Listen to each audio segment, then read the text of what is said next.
നമസ്കാരം.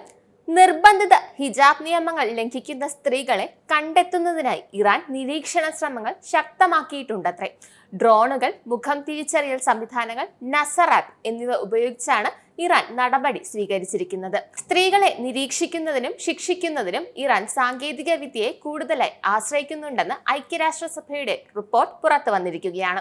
ഹിജാബ് നിയമങ്ങൾ ലംഘിക്കുന്നതായി ആരോപിക്കപ്പെടുന്ന സ്ത്രീകളെ റിപ്പോർട്ട് ചെയ്യാൻ പൗരന്മാർക്കും പോലീസിനും അനുവദിക്കുന്ന സർക്കാർ പിന്തുണയുള്ള ഒരു ഉപകരണമാണ് നസർ ആപ്പ്. ഇറാനിൽ 2 വർഷത്തെ വസ്തുതാന്വേഷണ ദൗത്യം നടത്തിയ അന്വേഷകരാണ് റിപ്പോർട്ട് പ്രസിദ്ധീകരിച്ചത്.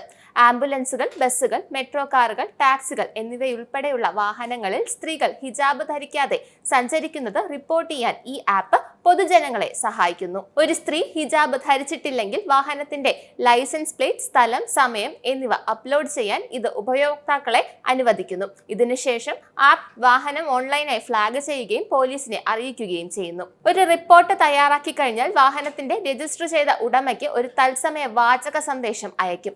നിർബന്ധിത ഹിജാബ് നിയമങ്ങൾ ലംഘിക്കുന്നതായി കണ്ടെത്തിയിട്ടുണ്ടെന്നും ഈ മുന്നറിയിപ്പുകൾ അവഗണിക്കുന്നത് തുടർന്നാൽ അവരുടെ വാഹനം കണ്ടുകെട്ടുമെന്നും മുന്നറിയിപ്പ് നൽകുന്നു.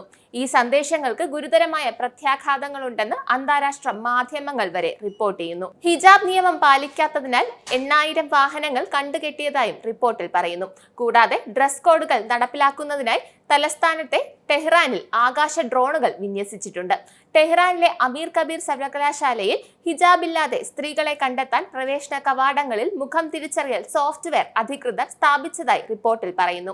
സ്ത്രീകൾക്കെതിരായ അതിക്രമങ്ങൾക്കുള്ള ഈ നടപടികളെ UN റിപ്പോർട്ട് അപലപിക്കുകയും ചെയ്യുന്നു. 2022 22-കാരിയായ മഹ്സ അമിനിയുടെ മരണത്തെ തുടർന്ന് നടന്ന പ്രതിഷേധങ്ങളിൽ 500-ലധികം പേർ കൊല്ലപ്പെട്ടതിനു ശേഷവും ഇറാൻ നടപടികൾ തുടരുന്നതിനെ അവർ വിമർശിച്ചു. ഹിജാബ് ധരിച്ചില്ലെന്നാരോപിച്ച് രാജ്യത്തെ സദാചാര പോലീസ് അമിനിയെ അറസ്റ്റ് ചെയ്തതിനു ശേഷമാണ് അവർ കൊല്ലപ്പെട്ടത്.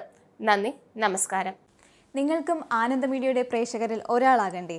യൂറോപ്പിലും US-ലും ആഫ്രിക്കയിലും അടക്കം പ്രവാസികൾ ഉള്ളയിടങ്ങളിലൊക്കെ ജനപ്രിയ ചാനലുമായി ആനന്ദ് മീഡിയ ഒപ്പമുണ്ട്.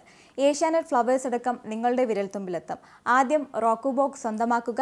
അതിൽ നിന്നും ആനന്ദ് മീഡിയ ആപ്ലിക്കേഷൻ ഡൗൺലോഡ് ചെയ്യുക, ഇൻസ്റ്റാൾ ചെയ്യുക. എന്നിട്ട് 02085866511 എന്ന നമ്പറിൽ ഞങ്ങളുടെ കസ്റ്റമർ കെയറിൽ ബന്ധപ്പെടുക. അല്ലെങ്കിൽ +91 735 660 3747 എന്ന നമ്പറിൽ വാട്സപ്പ് ചെയ്യുക. ആനന്ദ് മീഡിയയുടെ സേവനങ്ങൾ സ്വന്തമാക്കുക. മറ്റു ചാനലുകൾക്കൊപ്പം ആനന്ദ് TVയും എൻജോയ് ചെയ്യുക.